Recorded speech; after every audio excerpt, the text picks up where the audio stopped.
Well, howdy, y'all. Yeah, just south of the Marianas Trench. Back on Mars. The dogs are over at the bottom of the Marianas Trench in the simulator, and we're just having a look at the New Jerusalem city gap.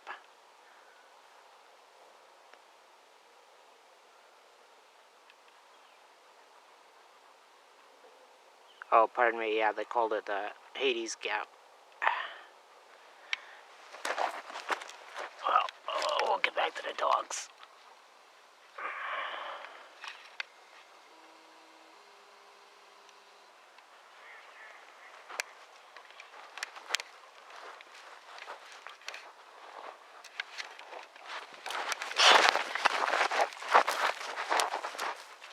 Hey guys, miss me? Of course. So anyhow, yeah, so we're back on the valley of the, oh, here, let's give you a proper look. See if I can incorporate the aerial view later, or into the end of this, or in a, I guess what would be part 5. So, just getting ready to get the greenhouse up.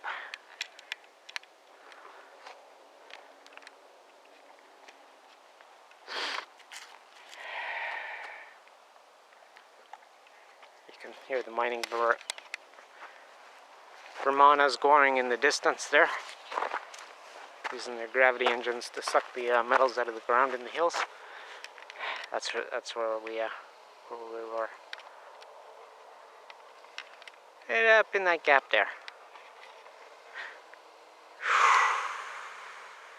So, now that things have settled and these extremely iron-rich Martian plants are starting to grow out, we'll see if we can get you a look.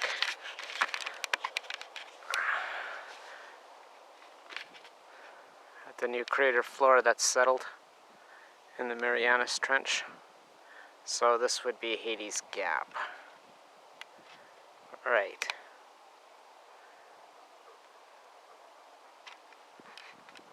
You can see the meteorite holes that Cindy was digging yesterday there. Down there.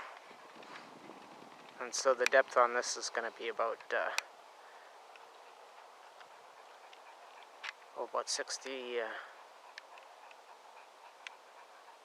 60,000 feet below Mars' highest point, which would be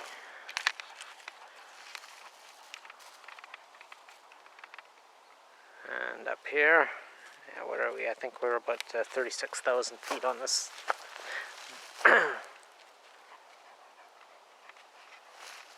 Below ground level. Well, we'll soon have the sea, so then we'll have a sea level.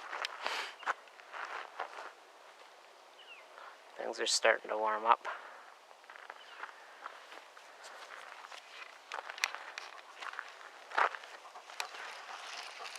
And the gas is supporting the plants.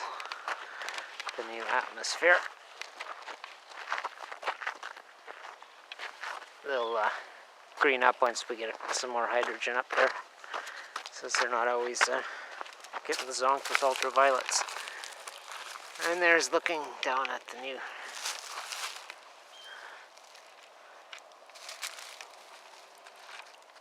new Earth Valley.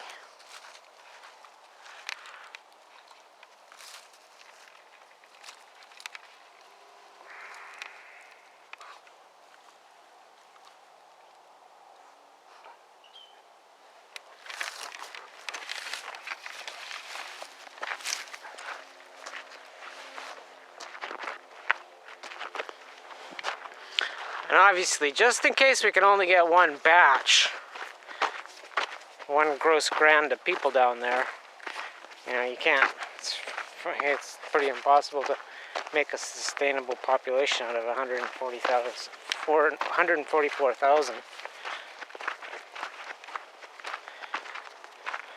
Even if it was like 90% female, well, no, you need the 50-50. You have to stay with that ratio.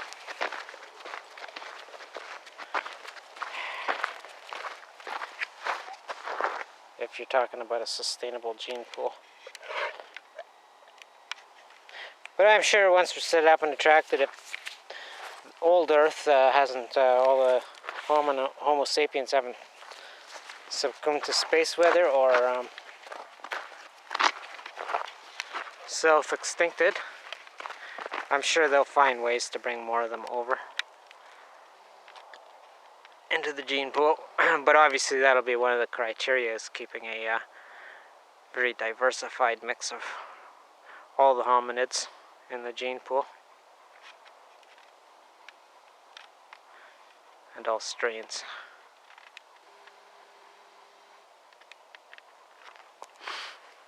Which is, you know, that's the rule of any life matrix. So that's the rule for all the species that are taken there. All the plants, the animals, the insects, the biota that lives under the soil, which is, you know, the bulk of your life, the life in the sea, and the fresh water.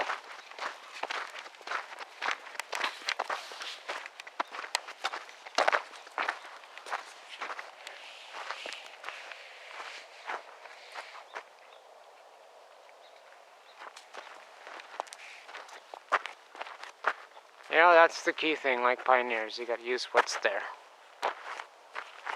Which is kind of hard when you don't even know what's there, right? But that's new lands for you. Especially when they require extensive terraforming to protect, to contain an atmosphere and to eventually bring out in enough comets and make the whole thing nice and green and lush with its own atmosphere. But you know, you'll still have your old inflated starter place in Valles Marineris Valley. And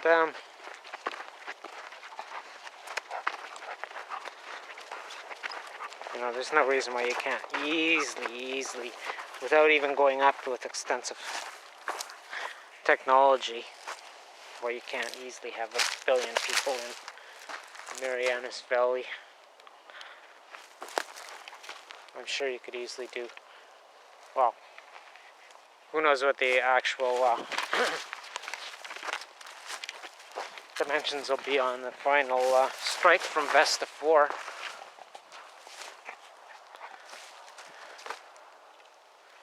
New Earth gap.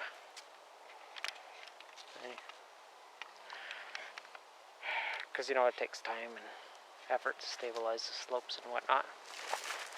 No matter how well you do it. Impact it. Hey, quit eating that stuff.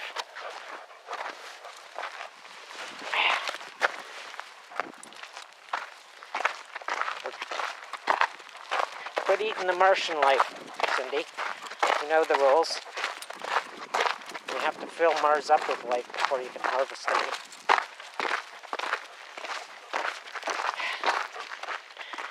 We'll eat good intentions instead.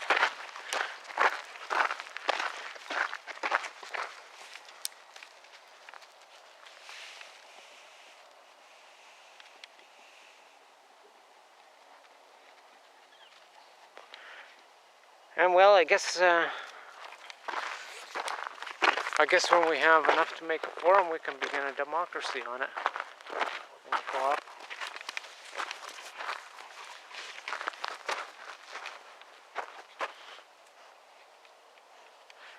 You know, each individual still owns what he contributes and can pull it out. Of course, you can't withdraw intellectual property rights once you've shared them with a cooperative and produced them with cooperative efforts and resources, such as pooled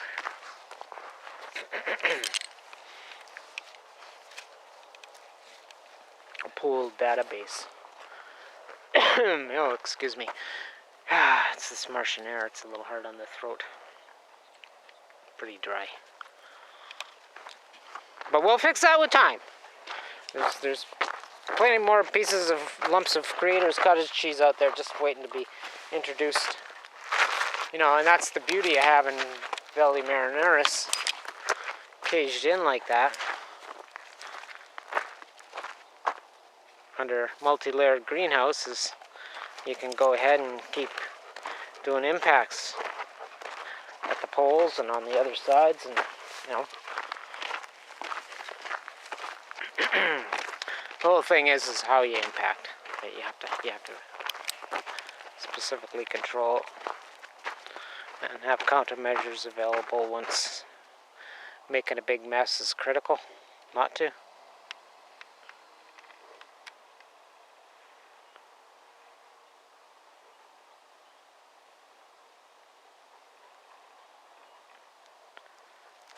Because you can't necessarily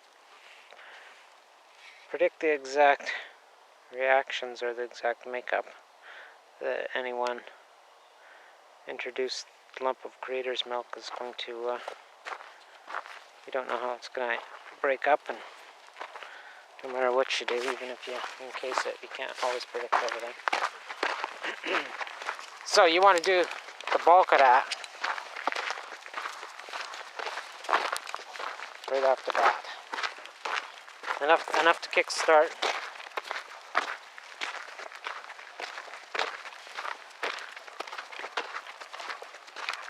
New Earth gap. And then you're well on the road. And then you fill up the whole Valles Marineris, and then you just keep going from there, and from there you do the whole planet, right? And of course other sites, you know.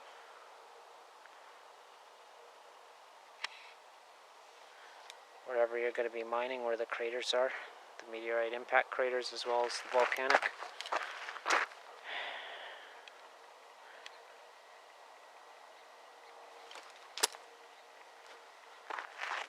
Mons Olympus. All those craters that below there is probably relatively unreacted meteorites just waiting to be mined. Some of it very, very pure. 40-60% ores. Okay guys, and as you see, it's been, nature has already opened the door and showing you the way. So we'll just say it's been started already for you. And you get a little more help to really open your eyes up. Alright, catch you later, I'm off.